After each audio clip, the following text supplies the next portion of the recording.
on Zoom and wish to participate, although I don't think any members will be on Zoom, same thing, just raise your hand. Conformément à l'article 108.3G du règlement, Pursuant to Standing Order 108.3G, the committee is resuming its study on Report 5, Professional Services Contracts of the 2024 Reports 5 to 7 of the Auditor General of Canada. Unfortunately, we had one, before I introduced the witnesses, we had one witness who was in the end unavailable today. So I have cut the committee time for this a little shorter. I think I'm going to do 2 rounds, which will give members of the government 3 slots, the official opposition 2, et le Bloc Québécois 2. If there's a desire, we might go into another half round, but we're going to see how it goes. So without further ado, I'll just introduce our witnesses today from the Trans Mountain Corporation, Mr. Todd Stack, Chief Financial Officer. Nice to have you in today, sir. And as I said, we will not be keeping you here for the 2 hours. We'll just run through some questions here. And from the Office of the Auditor General, Andrew Hayes, the Deputy Auditor General, good to see you, along with José Surprenant, Director. Nice to see you as well.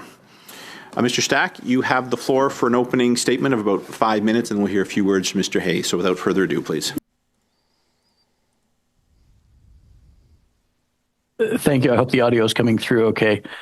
Mr. Chair and members of the committee, I'm pleased to appear today on behalf of Trans Mountain Corporation. My name is Todd Stack, and I'm the Chief Financial Officer at Trans Mountain, and I've been in my role since October of 2024. I'm joining you today from Calgary. In the spirit of respect, I honor and acknowledge the traditional territories and the people of the Treaty 7 region in southern Alberta, which includes the Blackfoot Confederacy, the Tsuut'ina First Nation, and the Stoney Nakoda Nations. Calgary is also home to Métis Nation of Alberta, Calgary Elbow, and Calgary Nose Hill Métis districts. I'm pleased to be with you today on behalf of our organization, which was listed in the Office of the Auditor General of Canada 2024 report on professional services contracts. The Government of Canada purchased the Trans Mountain Pipeline System and the expansion project in 2018. We are a wholly owned subsidiary of the Canada Development Investment Corporation, governed by an independent board of directors with a mandate to operate in a commercial manner. Today, we operate Canada's only pipeline system transporting oil products to the West Coast. Trans Mountain began operations in 1953, and we began operation of the expanded system in May of 2024. The pipeline is delivering on its potential to reach offshore markets, generating revenue for regional and national economies. In 2025, the first full year of operating the expanded system, Trans Mountain is on track to return over $1.7 billion to the federal government in interest payments and other disbursements. Regarding the study at hand, we welcome the additional oversight and recommendations we received from external experts, including the Auditor General and this committee. The Office of the Auditor General reviewed one contract with McKinsey, which Trans Mountain entered into in late 2022 and was completed in late 2023. The contract was issued during the construction phase of the expansion project. A guiding principle of our project execution was the duty of project management to maximize shareholders' return by optimizing costs and meeting scheduled milestones. The contractor was retained based on their unique experience in the implementation of cost and productivity programs. We agree with the Auditor General that 2 key components of a procurement program are to first ensure the federal government receives value for money from external contracts, and second, to ensure contracts are awarded in accordance with procurement policies, which includes ensuring that appropriate conflict of interest safeguards are in place. With regard to the first component, I can attest that Trans Mountain received value for money from this work. With regard to the second component, the Auditor General report provided a single recommendation for departments to proactively ensure that there are no real or perceived conflicts of interest among those involved in the procurement process. We have acted on this recommendation as reflected in the action plan filed. We have implemented a more proactive conflict of interest declaration process, which includes an in-depth questionnaire to identify all potential types of conflict of interest, and we've instituted annual mandatory conflict of interest training. The annual training reinforces the requirement to declare any potential conflicts of interest when it arises and not wait for the annual declaration process. In addition, the company maintains a robust whistleblower program, which further enforces and identifies potential conflicts. In conclusion, Mr. Chair and committee members, we have acted on the recommendation received, and we are committed to work diligently to uphold our procurement standards and policies. Thank you very much. Mr. Hayes, I understand you have a few comments you'd like to make. The floor is yours, please. Mr. Chair, thank you for the opportunity to discuss our 2024 report on professional services contracts. I want to begin by acknowledging that this hearing is taking place on the traditional unceded territory of the Algonquin and Anishinaabe people. Joining me today is José Surprenant, a director in our office. Puisque nous étions devant what the hell? ce comité. Okay, we're good.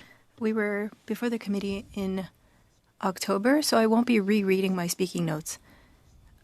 I understand that this was shared with members. The Trans Mountain Corporation was not part of the representative sample of 33 contracts that were examined in order to look into resource optimization. In order to better support the work of the committee, I would give you back the rest of my 5 minutes. The committee may have. Thank you very much. I'll now begin the first round, which will consist of 3 members, 6 minutes each. Monsieur Deltel, je pense que c'est vous qui va nous commencer. Monsieur Deltel, I think you're starting, so you have 6 minutes. Good afternoon, colleagues. Always a pleasure to see you all, and welcome to our witnesses, Mr. Hayes, Ms. Surprenant, and Mr. Stack. Thank you for being a witness for today's meeting. I'll start with you, Mr. Stack. Mr. Stack, was Gerald Butts hired in any capacity to make recommendations for McKinsey and Trans Mountain?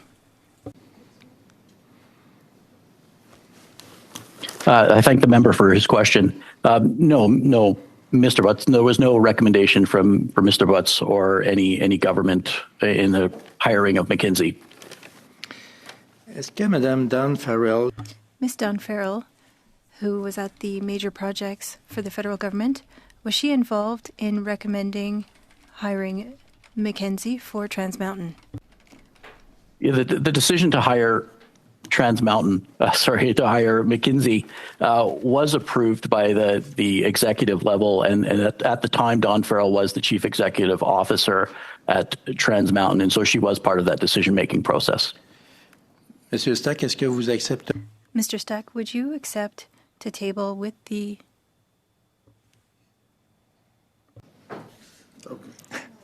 Moi, ça m'arrive jamais de toute façon. This never happens to me. Attack, but there is some issue here to address, just technical issue. Monsieur Stack, je reviens à la question. Mr. didn't know Stack, he I'm spoke going to English. come back to my question. Would you accept that your company share with us all documents relating to Ms. Farrell for discussions that occurred at the board of Trans Mountain when she was there regarding hiring McKinsey? I'm not sure I'm able to make that commitment at this point in time, but I would commit to get back to the committee with a response and provide that to the committee clerk. Okay. Je vous rappelle que Trans Mountain is a company that was under the jurisdiction of the federal government, and Ms. Farrell plays a role that is under federal jurisdiction, and we want to know what happened, and Trans Mountain received a major contract for McKinsey that is under investigation. Mr. Stack, it's not normal that communications by Ms. Farrell on this issue, or rather we would like to receive them. We want to see what happened and the role that she could have played. Yeah, I mean, our board and the discussions at our board are admitted, and there are members of the Department of Finance as well as CDEV sitting on the board of directors, and so they would have that information as well. on comprend que le projet de The Trans Mountain project is a significant one. We also know that Trans Mountain received a significant budget without any control in the spending. In 2017, it was assessed at $7.4 billion, and in 2023, it was $34 billion. So that's almost 5 times higher than expected. That's not a slight increase. This is a significant increase, and it's taxpayers that had to pay the bills. Ms. Farrell was in her position before giving the $33 million contract to McKinsey. Why did you give a non-competitive contract even though the rules are very clear?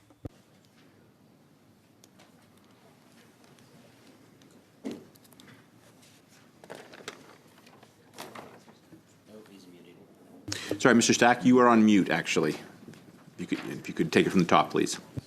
Apologies. Let me just touch on a couple of items there. So first of all, the overall cost of the projects are currently under review with the CER as part of our ongoing rate process, and they have access to all of the documentations associated with the costs and the cost increases over time in order to assess and make as part of our toll. With regards to the sole source direct assign of the contract to McKinsey, at the time, look, the company had a lot of cost and productivity initiatives underway right from the beginning of the project in order to manage schedule and costs. And when McKinsey was hired, it was mid-project. It was about halfway through, or even a little bit more than halfway through the project. And just in the ongoing desire to continue to look for ways to continually improve both schedule and costs, it was decided that we needed to bring in somebody who had very unique and specialized skill to help us look for opportunities that weren't already underway. Mais il faut comprendre, c'est que Madame. But Ms. Farrell is at the Major Projects Office, where they will be receiving billions of dollars to invest. According to the report by the Auditor General that we are currently looking at, the Trans Mountain budget increased significantly, and contracts did not respect the rules about public and private companies. Ms. Farrell, what should Ms. Farrell do to improve what she's doing according to her experience with Trans Mountain?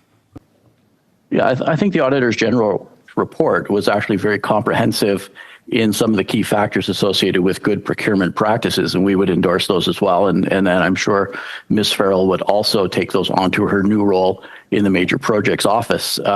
First of all, having good policies in place, requesting competitive bids is always is definitely a preferred practice. In our particular case, as a standalone corporation, sole sourcing is an approved method of assigning work, but we do look to RFP as many projects as we can, or as many contracts as we can. Encore une petite question, ça va pour le moment. Do you have another question, or you? No? Thank you, Mr. Deltel. We have Ms. Texer. Ms. Tesser-Dirksen. Apologies. Minutes, please. Thank you very much, Mr. Chair, and thanks, Mr. Stack, for joining us today. I have some questions of a more general nature. I do understand the contract value awarded was around $32 million, or the amount spent so far as of September 30th, 2023 was $32 million, in that range, and it was a non-competitive contract that was that's the subject of the meeting today. So as far as the Auditor General's report, I think the concern there was that the non-competitive contract was granted without a justification that was clearly linked to your own policies, or one of the exceptions in the competitive procurements contained in the policy, if I'm getting that correct. So I want to start with kind of an obvious question here. Your department made a decision to contract out, and as I understand, that's up to the department. You have deference to determine that. But the question I have is with respect to what you were expecting, what benefit you were expecting to realize by contracting out as opposed to keeping the work internal. Great. I thank the member for her question. So a couple of items there. Maybe I'll put in there. So as reported in the Auditor General report, the costs were $32 million. The final costs were actually $33 million, just for reference and just for a bit more background.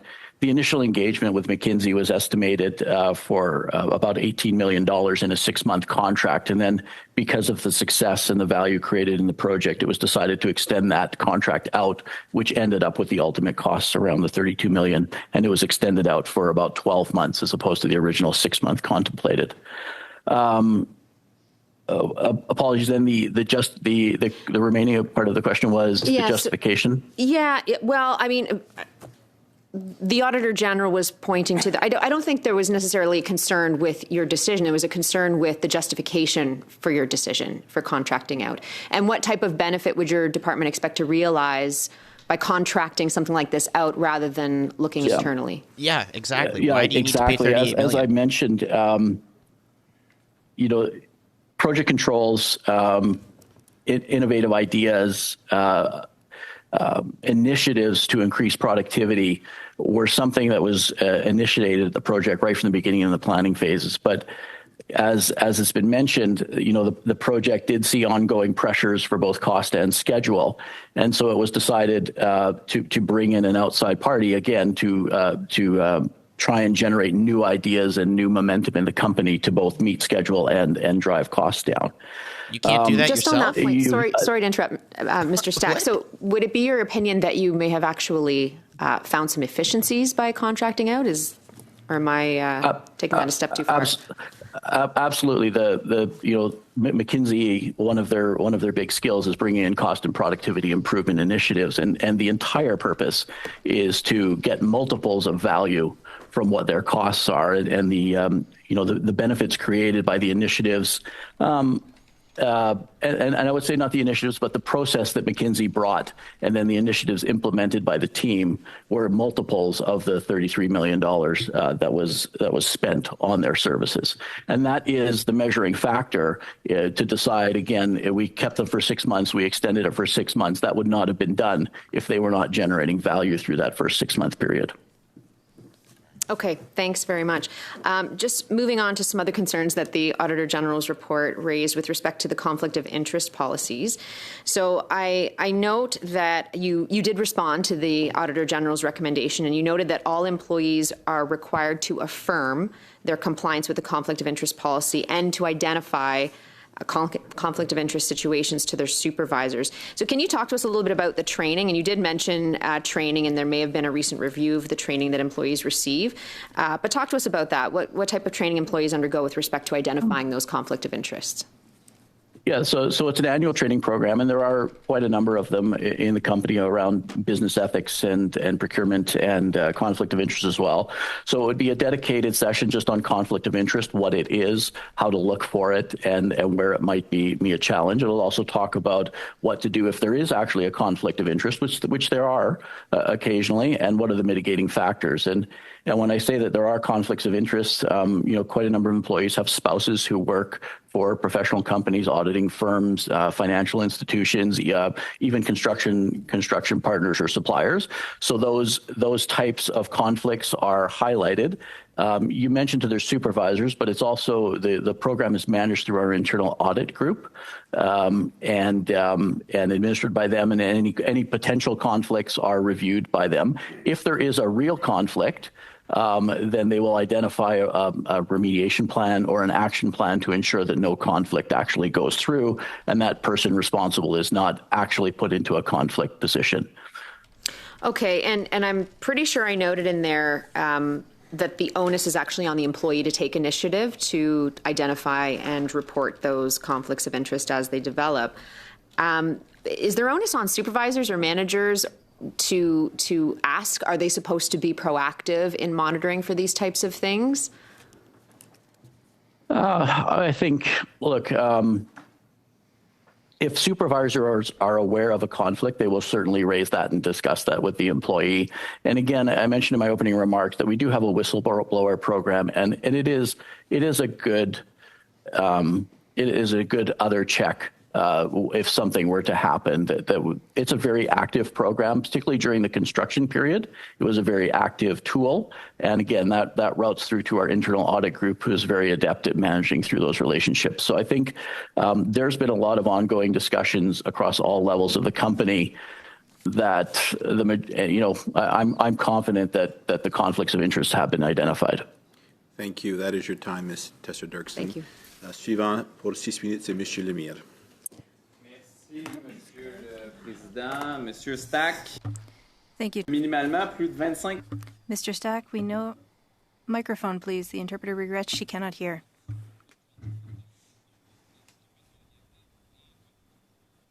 Somebody tell him his The microphone's interpreter off. would like to ask that the question be repeated. The microphone was not on in the beginning. N'arrivera pas à récupérer.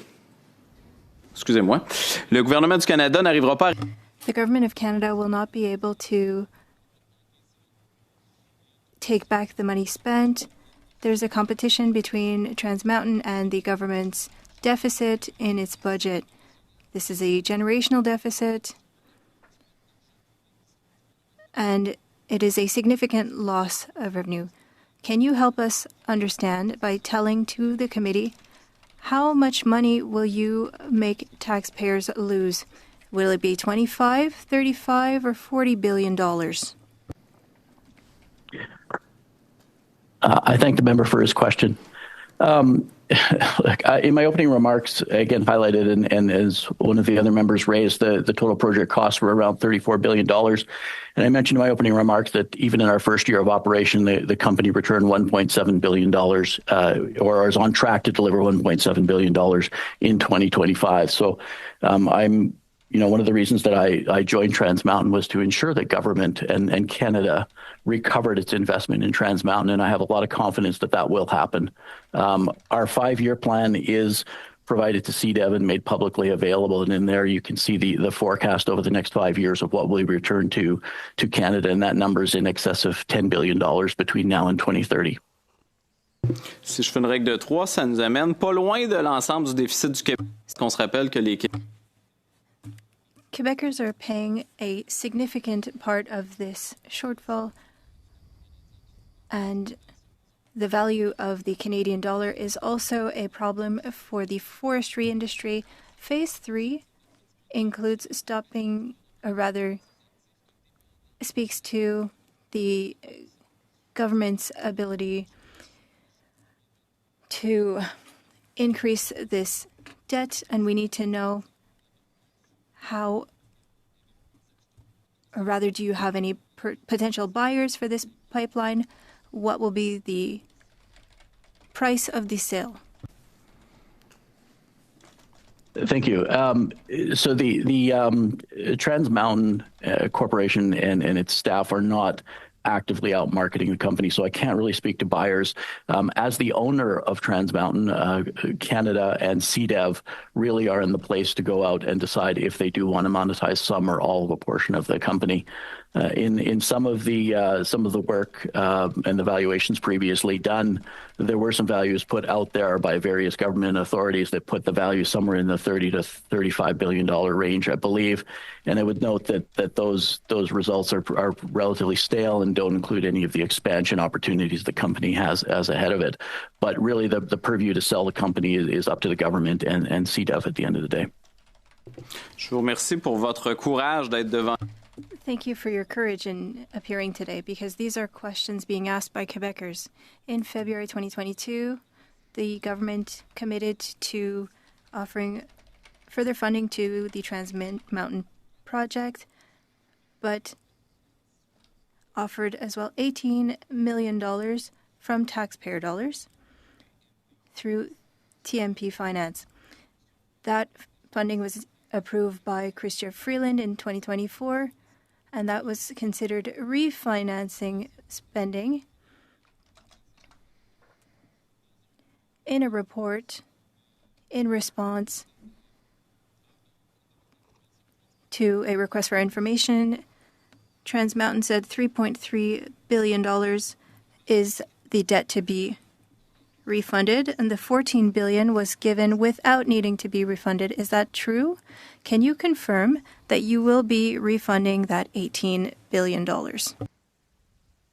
Absolutely. You are correct. Back in December or early January, the government advanced additional funds to Trans Mountain in order to retire third-party bank debt. That third-party bank debt had been extremely costly during the risky parts of construction, and so the refinancing occurred after that. The expanded system was up and running and operational. We do absolutely intend to return the entire amount of funds that the government has advanced to us, both in the form of debt and equity. And so in my opening remarks, I mentioned the $1.7 billion was partially in the form of interest, partially in the form of other disbursements. Predominantly this year, it's all been equity dividends that have been sent back to the government. But the intent is that we will send back the $34 billion that the government has advanced. Je vous remercie à nouveau de les précisions. Thank you for those clarifications.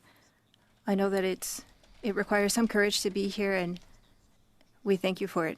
I also would like to mention that as a Quebecer, the federal government did not give $1 for Hydro-Quebec, which has clean and renewable energy, and we have to pay a quarter of the price for a contract that is not going to be bringing much, but thank you for responding to our questions. Merci beaucoup.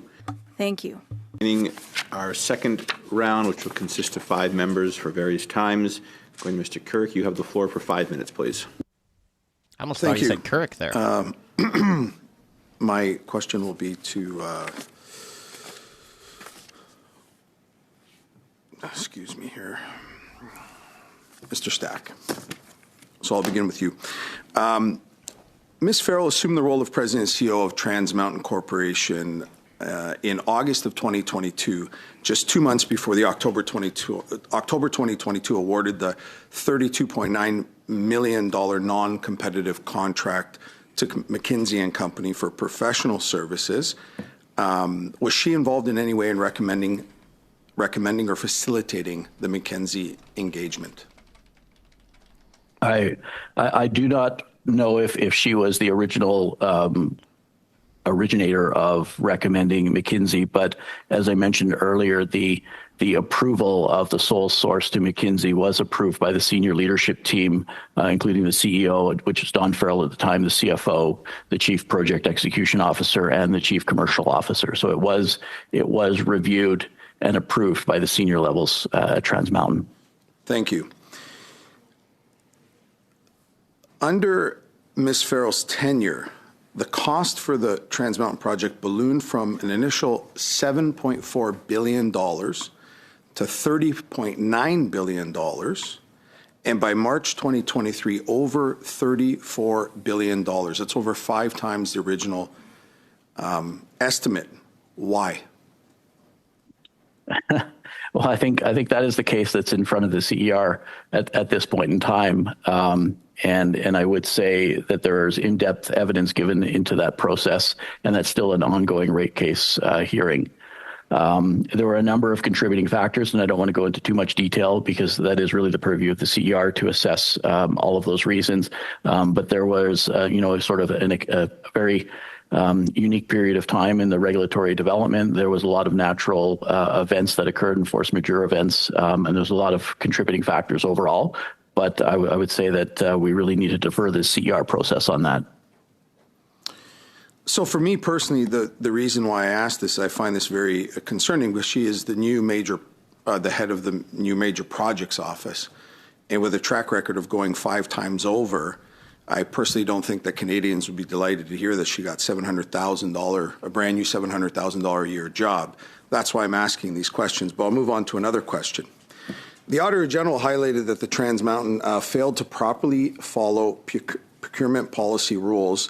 In your view as the CFO, how did Ms. Farrell's leadership contribute to these failures? And has there been a review into the decisions made under her leadership to make sure that this kind of problem doesn't happen again? Well, I would focus it in onto the procurement decisions of Dawn Farrell. She has been in business for an extended period of time. She is very familiar with the procurement policies. As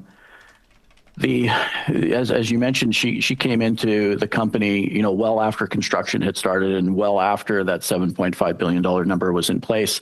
As far as the procurement strategies go, the decisions to sole source are absolutely appropriate or not appropriate, but acceptable, or they're an allowed practice within our company and within our policies. And at the time, we were spending significant amount of money, hundreds of millions of dollars per month on construction, and McKinsey brought very unique and specialized skills into the company. And I know that that's what would have been discussed at the leadership level at that time. I understand that. I understand that, but can you understand that when the Canadians look into this and we're 5 times over budget and a $32.9 million non-competitive contract was given out, it's a big concern. And now it's an even bigger concern that she heads the major projects office. What as the CFO, what oversight of financial approvals, what kind of guardrails and checks were in place in the contract to make sure that the value for money was achieved for this $32 million contract? Yep. Well, certainly for a contract of that magnitude, it would have to go right up to the executive level for decision-making approval. So, and then, as I mentioned, it was originally let as a 6-month contract under various terms of fixed price, cost recovery, as well as value for delivery. And so it was an ongoing measure that the contract extended only if value is being delivered. Okay. Thank you very much, Mr. Keurig. Up next is Mr. Housefather, please, for 5 minutes.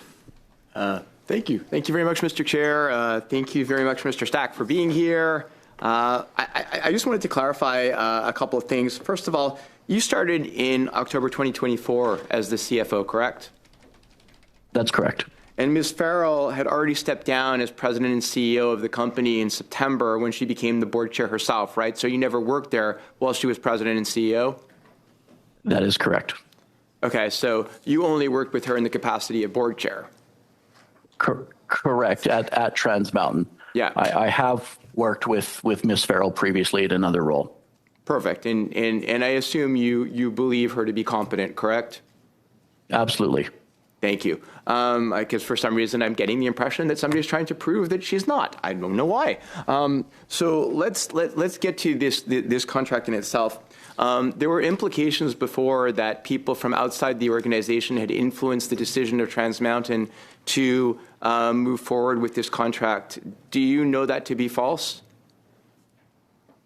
That is false. There was no outside influence. It was an internally initiated engagement. As you would expect. So at Trans Mountain, I know that you weren't there, so you're only reconstructing from the contract and from board minutes, perhaps, what actually happened. But is it your understanding that within the policies that Trans Mountain had at the time, that the contract was correctly approved by the entities within the company that should have approved it? So as I mentioned, sole sourcing and approvals can be done, and they were done at the appropriate level. As the Auditor General noted, there was a lag in the documentation required for that, but that was completed after the fact. And would an engagement like this, you've talked about approval of the executive management team. I also, in my past life, was a general counsel at a multinational. A contract of this magnitude, in my experience, would also have at least been mentioned to the board of directors in a report, if not approved by the board of directors. Was this contract brought up at a board meeting? I don't have direct knowledge of that. I apologize. I can follow up with that and get back to the committee. But you're right. An initiative like this is not just costly in dollar sense. It's also costly on an internal resource allocation and dedication. It is a distraction, it is an extra piece of work. And so these types of engagements are thoroughly thought through as to what the effort will be required from internal people, as well as the potential value generated. Right, and given the fact, and this is why I'm suspecting this probably was brought up at the board, given the fact that there was an attempt to, hire, which you'd understand why you'd be hiring somebody outside to advise on how to streamline operations and how to more effectively manage resources of the corporation, one would assume that this had been brought up as a concern at the board of directors, a feeling that there needed to be improvement as part of a continuous improvement process, and that at the very least this would have been a thought through to move forward in that type of direction, which is a resource user. I would agree. That's correct. Okay, Yep. so you'll come back and let us know if it did, because of course that would mean more independent eyes were actually on this and approved the idea of doing that. Can I also ask, in terms of what you've changed in terms of the conflict of interest policies, because I see that you've replied back to the committee that there have been changes. Can you just walk through the changes to the conflict of interest training and policy? Yeah, and I would say, look, conflict of interest has been something that's been embedded in our business code of conduct for a long period of time, but it was embedded in the code of conduct. And so the sign-offs and the approvals were done as a larger policy. Since this report and the changes to the policy is that conflict of interest was actually removed or segregated from the broader business ethics sign-off to a standalone training program and a standalone declaration and a standalone, so education, declaration, and sign-off. So it was really brought out to a standalone item. And the recommendations for the Auditor General didn't simply apply to Trans Mountain. There was a discussion within the Auditor General report of modernizing conflict of interest policies. The Auditor General never implied that there was a violation of Trans Mountain's conflict of interest policy, correct? No, they did not, not to my knowledge. I didn't see that anywhere. No. Because it seemed, again, for some reason, that there was some implication that there was a conflict of interest somewhere. Are you aware of any conflict of interest whatsoever at Trans Mountain that related to this specific contract to McKinsey? No, not aware of any. Has anyone internally, a whistleblower, voiced concern ever that there was conflict of interest related to awarding of this contract? Not related to this contract, no, absolutely not. Thank you, Mr. Thank you. Thank you very much. A little extra time there as well. Suivant. And of course, just to remind you all, the Office of the Auditor General is here. If you have any questions directly for them, they are more than happy to answer them, I am sure. Suivant, c'est Monsieur Lemire pour 2 minutes. Mr. Lemire, you have 2 minutes, 30 seconds. Thank you, Chair. Mr. Stack, you awarded a contract of $32 billion to McKinsey, hoping that it would help you save costs. And yet, that is up to your employees. But often, or as is done with the rest of the federal public service, often we use McKinsey. Why use that company? Can you give an example of cost savings thanks to McKinsey? Thank you. Look, as I've mentioned, the cost saving initiatives were being generated internally by employees, but given the size and magnitude of the project, we have we have finite capabilities and ability to execute. And so bringing in somebody like McKinsey gives you additional arms and legs, a new generation of ideas going out forward. There was a broad range of initiatives created and led through the various project managers and the various teams. It has everything to do with utilization of standby equipment, where to source materials for particular work, how to mobilize crews to and from in more efficient manners. McKinsey has dealt... également que McKinsey avait... Did you know that McKinsey had contracts with other pipeline companies when you awarded the contract? No, not specifically. Parce que, bon. If you didn't do that verification, it's interesting to see that Suncor, Cenovus, or Canadian Natural Resources Limited are against paying more. Those three businesses are among McKinsey's clients, according to the Institute for Sustainable Development. We're talking about billions of dollars. You're talking about cost saving, but why not look at increasing what is paid by these gas companies? I'm not sure how to answer that question. McKinsey is well known through a lot of the large corporations for the value that they bring. And I don't know specifically if those companies you mentioned have used them in the past, but they do bring a good history of working on mega projects and large projects to get the efficiencies required at the end of the day. The overall asking for I think it was the oil companies to pay the fees, that really forms part of the overall rate process that's in front of the CER at this time, and it will be up to them to help adjudicate on which costs are allowed through into the toll. Merci. Thank you. Et on vous remercie. And we thank you. Stevenson, please, you have the floor for 5 minutes. Thank you, Chair. I'm going to go to Mr. Hayes just to mix it up a little bit. In light of yesterday's budget, where we've had some changing definitions of what is an operating expense versus capital expense, in your audit, did you notice then that there was some deviations or changes through how they were defining some of these rules that were in regards to the conflict of interests or on that part? Thank you very much. We didn't see that there was a change in interpretation or anything like that. Our findings were really focused on the importance of pursuing the conflict of interest declarations by everyone that's involved in the procurement processes early in the process, so that decisions could be made knowing full well that everybody is independent. So with that, in your audit, the review of TMX, you've found that the conflict of interest rules were not any different than they were previously. It's just that some of the rules were not always followed up on in regards to, as we've talked in the past, that if you don't have, and I don't know if it's just that if you don't have proof, then you can't say that you actually did it, or if there was proof that they just didn't do it.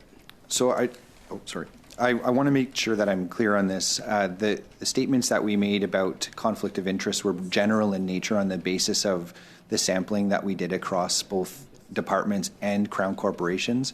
It was a general finding. There was only a few organizations where we found strong practices all the way through the process, which is why we made the recommendation. I wouldn't want to make a comment about Trans Mountain Corporation's ethical practices specifically here because I don't have that level of detail in the way that we did this audit. Okay, thank you. So in this process, just kind of ignoring necessarily Trans Mountain, but the overall government process, have you noticed a change or just the lack in not following through? And is it just this department? Because I seem to see a theme in some of your audits that a lot of the rules are not necessarily being followed. So I'm just wondering whether or not you can compare that to some of your other audits, whether this conflict of interest has been an issue in any other areas that haven't been proven or shown.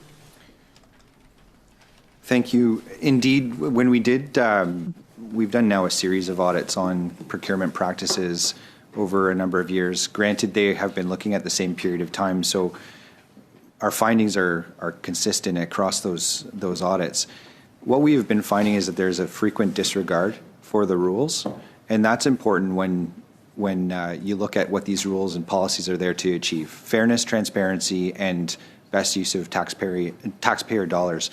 So whether it's on procurement practices or on conflict of interest rules, basically what we have been saying to the government is moving forward, make sure that everybody understands these rules and applies them.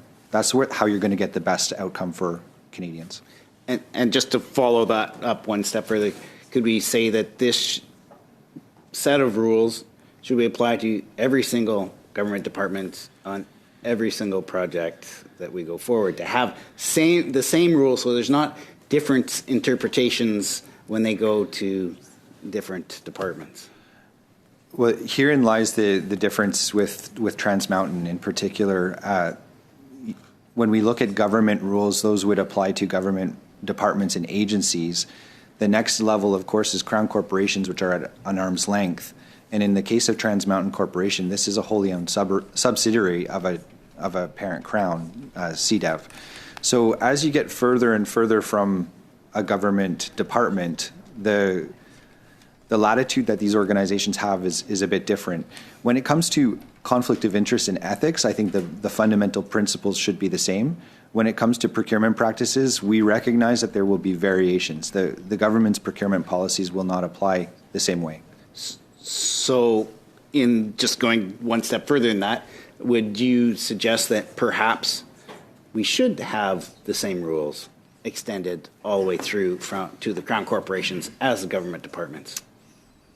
That would be a question I don't think I am equipped to answer. That's a matter of policy. I think what's important is to recognize that as the government relies on Crown corporations or wholly owned subsidiaries to carry out some of these functions, it is aware of the operating environment for these organizations. Okay.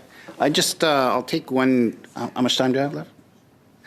Brief just question. One question for Mr. Stack, that perhaps we had the conversation, or you were mentioning about the information that was coming from McKinsey as reports from my colleagues as to suggestions and whether. I was just wondering if we could actually get some of those reports. You'd talked about them, but I don't think we necessarily saw some of those details yet. Now, I don't know if we could maybe get those submitted to the committee. I'm just going to stop there. Is that clear, Mr. Stack, or is that? No, I'm not clear on which reports the member is referring to. Do you want to clarify that, or should I come back to you?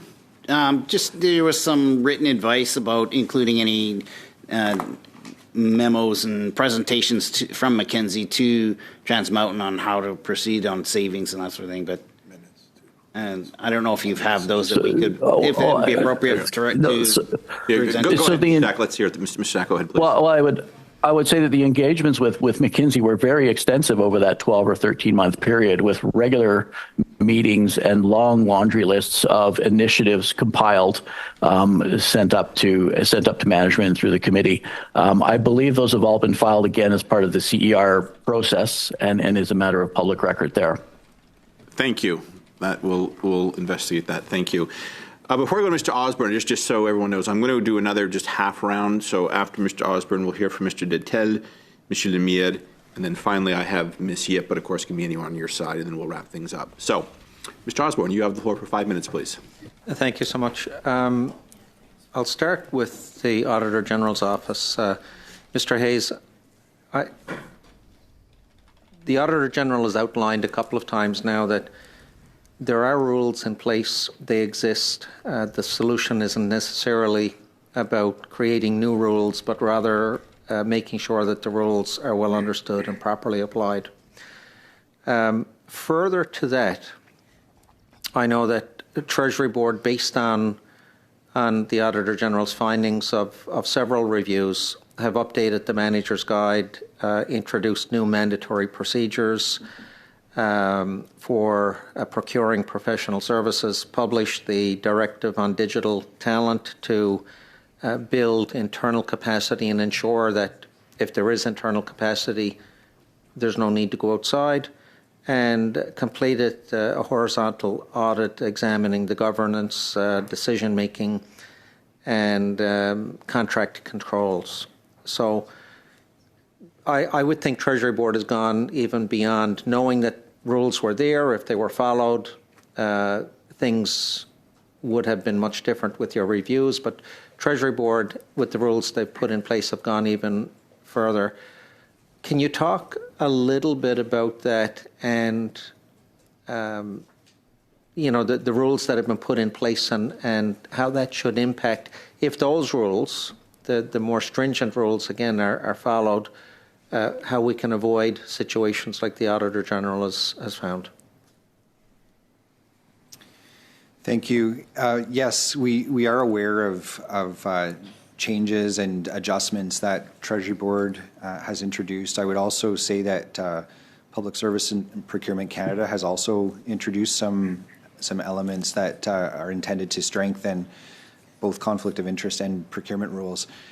Our audits are typically, they're always backwards looking. And when when we're talking about things that are in the past, it's difficult to look at how these rules would change things. All that I can say is that as we move forward with future audits on procurement, we'll be looking at exactly how those rules have been implemented. It's great to have rules. I think one of the messages from the Auditor General is that there were rules in place, maybe they weren't always followed. So we'll be looking to see whether the more, I guess, new rules have been applied by public servants. Okay. Thank you. I guess going to Mr. Stack now, I know that the more arm's length you get from central government, sometimes the less rules that are put in place apply. With the new rules that Treasury Board has put in place, is there a commitment from Trans Mountain that you will look at the rules that Treasury Board has put in place with a focus on adopting those as well? I'm not familiar with the new rules put in place by the Treasury Board, but I can commit to reviewing those and looking at them and see if there are applications for Trans Mountain. Okay. Going a little bit beyond the review and by the Auditor General, I just want to get some understanding of the benefits of Trans Mountain for Canadians and the Treasury. With the changing landscape for trade with our partner south of the border, can you talk a little bit about how Trans Mountain, the focus has shifted and for projects like Trans Mountain and the need for avenues outside of the relationship south of the border? Well, I think you raise a good point. When I originally joined Trans Mountain, I was expecting a lot of opposition to the company as it was online and moving more oil liquids. That has changed significantly in the last 6 to 8 months with the focus and the understanding that having a single trading partner causes challenges for Canada. And so Trans Mountain has allowed about 600,000 barrels a day to be exported off the docks into foreign markets, whether they be Asian markets or even some other markets globally. Okay. Just want to get a sense as well, can you advise of the overall benefits of the project to Canadians, the Treasury, the economy in terms of direct jobs, indirect jobs, Canadian goods and services that Trans Mountain has procured and acquired? So I guess the spin-off benefits as well as, you talked a little bit about revenue to government. Can you elaborate on that a little more? I think I would not do it justice. There's been a number of reports done in the past and others being updated, and I think I would be not doing it justice by trying to recall numbers off the top of my head. Those are large discussions, and at Trans Mountain, I would say that I tend to focus more on the operations of Trans Mountain, and it's really up to other CDEV and others to understand the broader country or national interest being generated. But you are right that with an extra 600,000 barrels, 600,000 barrels of production in oil, that creates billions of dollars of follow-on benefit to Alberta and to Canadians through taxes and other avenues. Thank you. That is. But there are more comprehensive reports out there. Yes. Thank you very much. We all believe in piping oil now, pumping oil. It's wonderful. Beginning our third round, suivant, c'est M. Deltel pour 5 minutes, s'il vous plaît. Mr. Deltel, you have 5 minutes. Thank you, Chair. I would like to come back to the heart of the report that we requested. So contracts given to Mackenzie from 2011 to 2023. On page 9, there are 2 tables. And we can see that up until 2016, there wasn't a lot of variation, about $2 million in contracts for the federal government.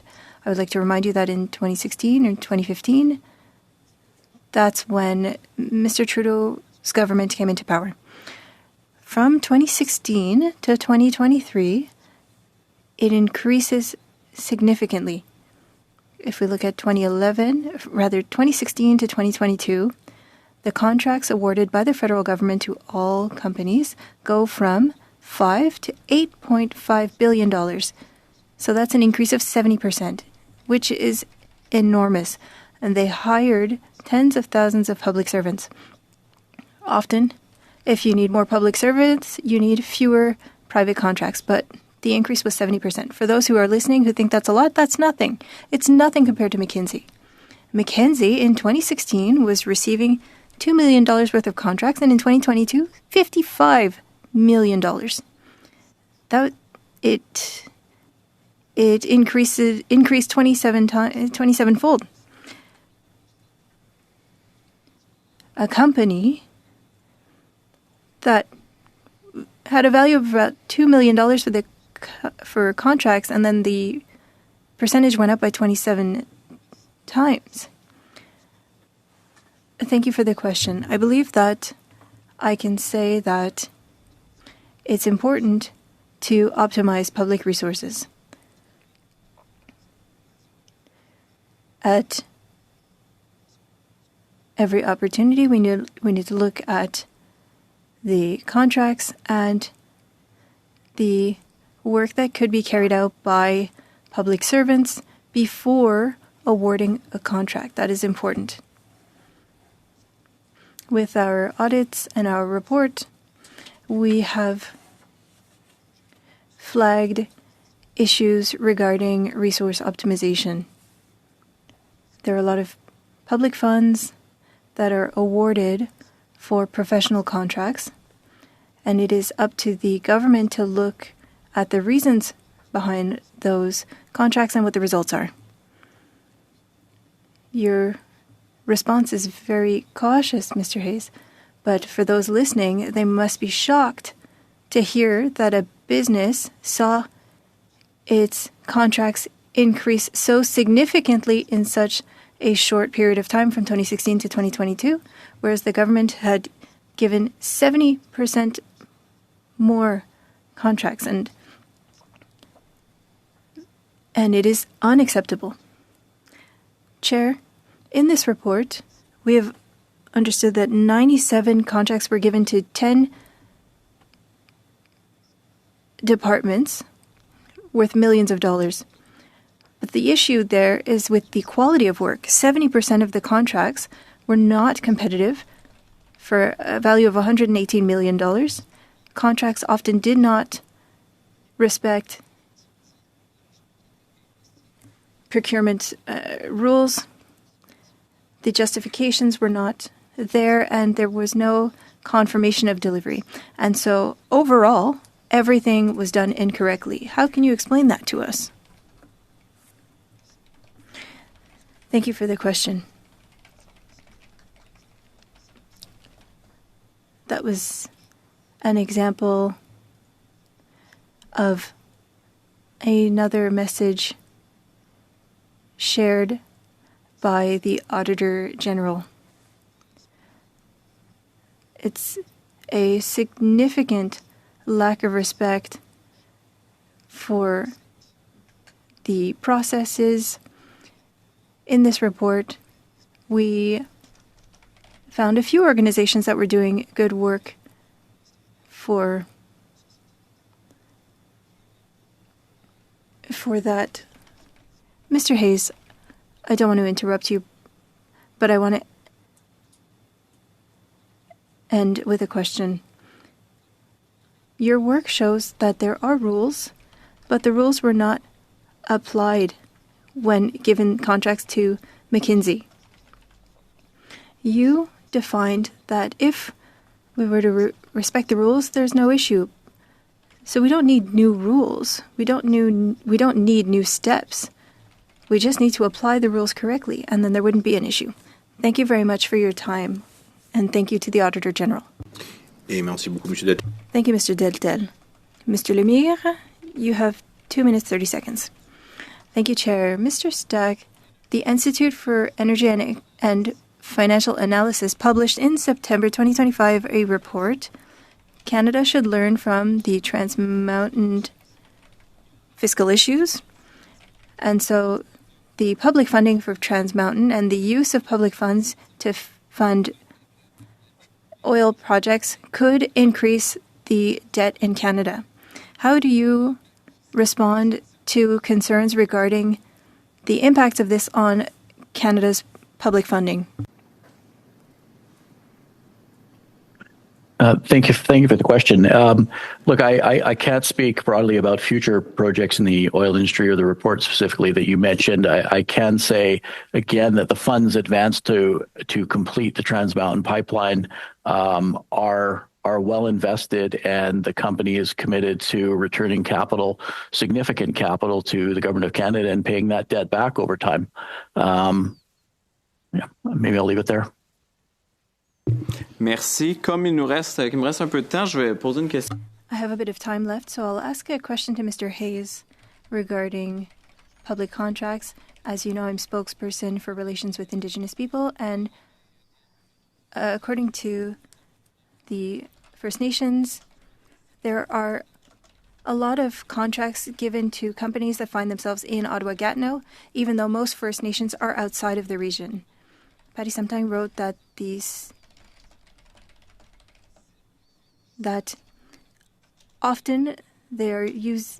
often contracts are given to companies found in Ottawa-Gatineau. Should we look into whether or not the Indigenous identity is verified before awarding a contract, and verify companies that self-identify as being Indigenous, whereas they are not? This is a topic that is on our radar. It was an issue regarding our report on ArriveCan. It is something that we could be looking into in the future. Thank you, Miigwech. Thank you again. And finally, Ms. Yip. Close this out. Thank you. Okay, thank you, Chair. Oh, not the yippers. And thank you to the witnesses for coming today. Mr. Hayes, the report notes that with respect to Crown corporations, each corporation is responsible for developing and implementing its own procurement policies and procedures, and essentially responsible for safeguarding its own resources. Would it be fair to say that by virtue to manage resources, that additional oversight would be redundant?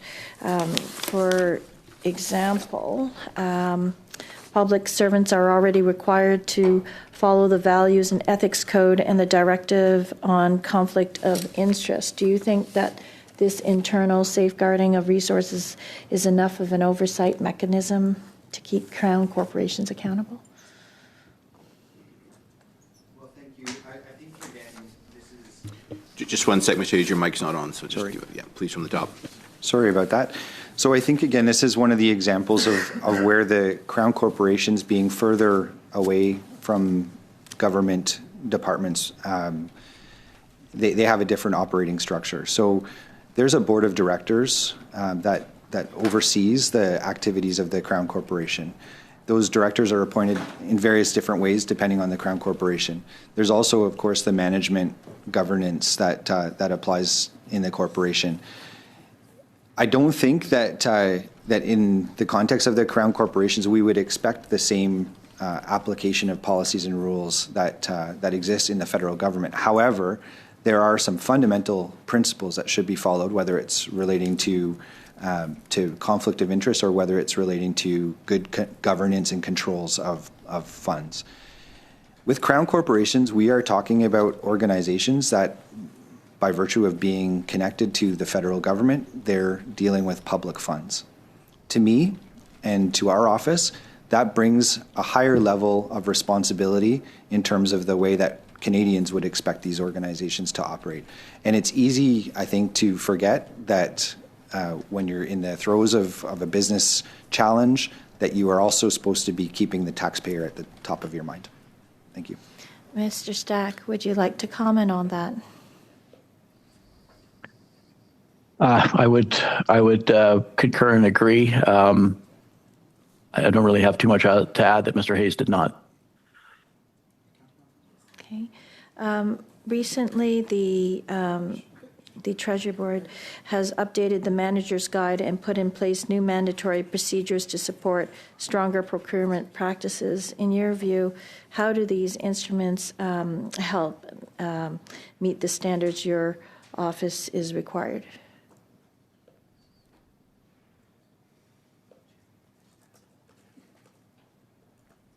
Sorry, if that's directed to me. Yes. Look, I think we are always looking for ways to improve our procurement practices, and we will, as I mentioned in my opening statements, we appreciate input and any new advice that we can get to consider in adding into our procurement practices. Okay. You mentioned there is a whistleblower program, and that it was a good check. Has it been effective? Has it been a good check? He already answered that question. It has. In particular, during the construction of the projects, there were thousands of contractors and employees out working on behalf of Trans Mountain to complete the project, and there was a regular usage of that line to relay a number of different either conflicts or other issues associated with it. So it's a good program that people have. If they see something that looks wrong or feels wrong, they have an avenue. They can come in anonymous or not anonymous, however they choose to, in order to raise any issues to senior management. Okay. And Mr. Hayes, is there anything you wanted to add? I think, I'll make sure this is on. I think that just taking the opportunity with Trans Mountain Corporation here today, what I would say is that the big finding that we included in our report about Trans Mountain was the importance of connecting a sole source justification or a non-competitive justification. I use those words sole source because that's what's in their policy, but a non-competitive justification to a contract of this magnitude. Questions arise when you have a big contract that you haven't gone out to market to see whether there's a way to get best value for money. And when the auditors come in and are looking for direct links to why management determined that a non-competitive contract should be used, it raises questions about transparency, fairness, and best value for money. Again, though, it's important to recognize that we're talking about a subsidiary of a Crown corporation. So it's a few levels of arm's length away from the center of government sort of policies. And that's important. We've talked in this committee in the past, in previous parliaments, about how difficult things get as you get further away from government in terms of the expectations that apply to regular departments and agencies. Thank you. Mr. Stack, how can you reassure Canadians about what Mr. Hayes just said about how, as Crown corporations, you're farther away from the government? How can you reassure that the standards will still be there? Yeah, and met, thank you. Complied with? No, I would again, as in our opening statements, in our response, our detailed action plan. I think a lot of the findings within the Auditor General's report apply both to corporations, Crown corporations, as well as to government offices. There wasn't anything in there that we don't already see in our processes, and appreciate the feedback, and we do endeavor to continue to improve our procurement practices and our policies associated with it. Okay. Thank you, Ms. Yip. Thank you all very much. Mr. Stack, I just want to loop back around. You had some requests for information. One was dealt with from Mr. Stevenson about some information that you say is publicly available, and I appreciate that. Mr. Detel asked for some information. You endeavored to get back to us. If you could do so in the next 3 weeks, and I'd urge you to be as transparent as possible. The committee can also always come back to you and ask for additional information, so I would urge you to be as transparent and as forthcoming as possible, if you wouldn't mind. And if we could get that from you within 3 weeks, please. Absolutely. Thank you. Thank you very much. And if you have any questions about that, you can come back to the clerk if anything is unclear, and she and the analysts will endeavor to help you. And if they have a problem, they'll talk to me, and I'll present your submission to this committee member in a couple of weeks. Again, I want to thank you, Mr. Stack, for appearing here today, along with the Office of the Auditor General, in relation to Study 5 of the report, Professional Service Contract of the 2024 reports 5 to 7 of the Auditor General of Canada. I'm going to, in a minute, just suspend this meeting. The witnesses are excused. Thank you very much. I'll come back in about 5 minutes for everyone. So this meeting is suspended. Okay, so that's it. Not an overly interesting meeting, but it's good to hear some of the questions by the opposition, because obviously libs are going to give softball questions, but it just still blows my mind on how much we use McKinsey across multiple different departments in the government. It just, I don't understand why we're paying some of these people $500,000 to $700,000 a year to be at the top of these branches, and then they still need to hire somebody else to tell them how to do their job. I mean, what are you getting paid for in the beginning? That you're supposed to have all the experience necessary to be able to execute the development and the implementation of your projects. Like, are you just not good at project management, or McKinsey's just the best in the world and we can't do this without McKinsey? Like, it doesn't make much sense to me. Oh, Nancy, thank you so much for the super chat. I also have to shout out to Gordon, but I think he just left because he dropped a 10 bomb earlier. Jancor as well, thank you so much for joining the coffee support. Really appreciate you guys doing the extra. Hey, Humbre just got back from hearing Dr. David Suzuki. Whatever, that's not what we were talking about.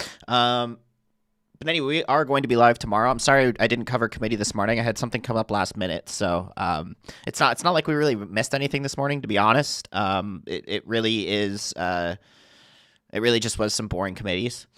McKinsey is the #1 consulting firm in the world. The government wants to make it appear like they have the best people regardless of tax costs. Yeah, that's usually a typical lib idea. Is that, oh, we're spending all this money to do X, Y, Z. Yeah, but what's actually getting done? Let's talk about actual results here. And why the people in the beginning aren't being held accountable for not being able to give the results that they were hired to do in the first place. Like, imagine if I was working as a furnace repair guy, and I was like, oh, I can't repair this furnace for you. I'm still going to charge. Now I got to charge you more because I got to hire somebody else in to do this. And it's like, what? I hired you to do this. And it's like, yeah, but I can't do this. I have to hire somebody better. That's okay. So, why did you take the job in the first place? You know what I mean? It just makes no sense.